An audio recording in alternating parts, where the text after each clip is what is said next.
Hi, I'm Lon Graybill, and today we're going to do an installation overview for the Model 2500 egress. The first thing you're going to want to do is find the installation materials packet. It's in this fluorescent yellow envelope and it's taped to the outside of one of your boxes.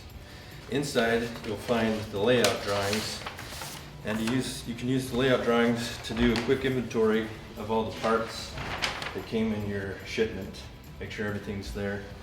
And then you'll also use it to lay out the unit in the opening. If you can't find this packet, please give us a call and we can email you an electronic version. Okay, the first thing I like to do is to verify the field dimensions, make sure nothing has changed, and also that this is going to fit as ordered.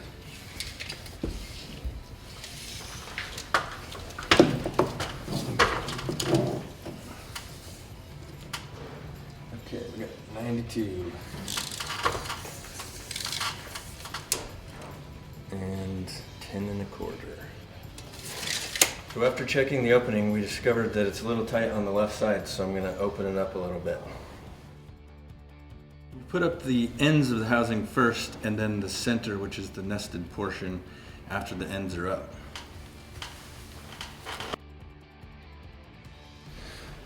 So now that we have the right side up, we'll put the left side up, and then we'll put the center nesting piece up.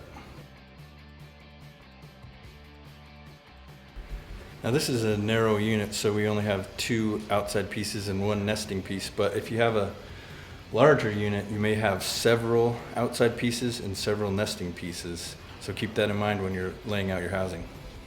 So if you have a 9-foot standard section, you'll have holes pre-drilled on both ends, but if it's a smaller one like I have here, you might have to put some holes in for mounting purposes.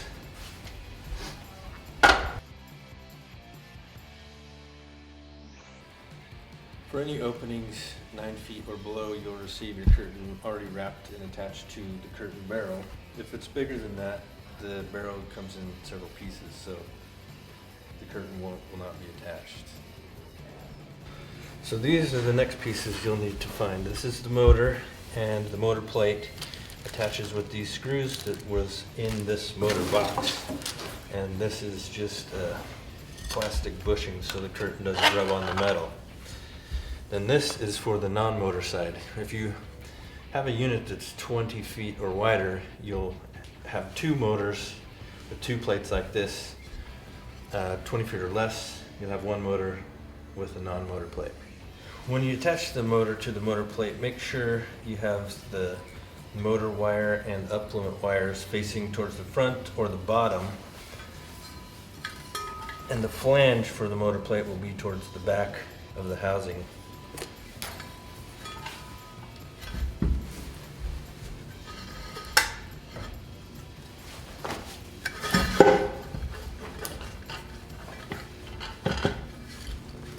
Like that. Same thing with this plate, flange towards the back of the housing.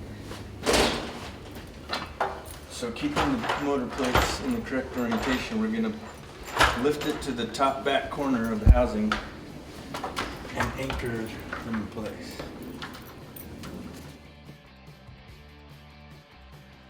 You may need an extension like we did to get to the top anchors. If you can't get to those, you can go out the side or the bottom, just whatever you can get at to hold it up in the back corner.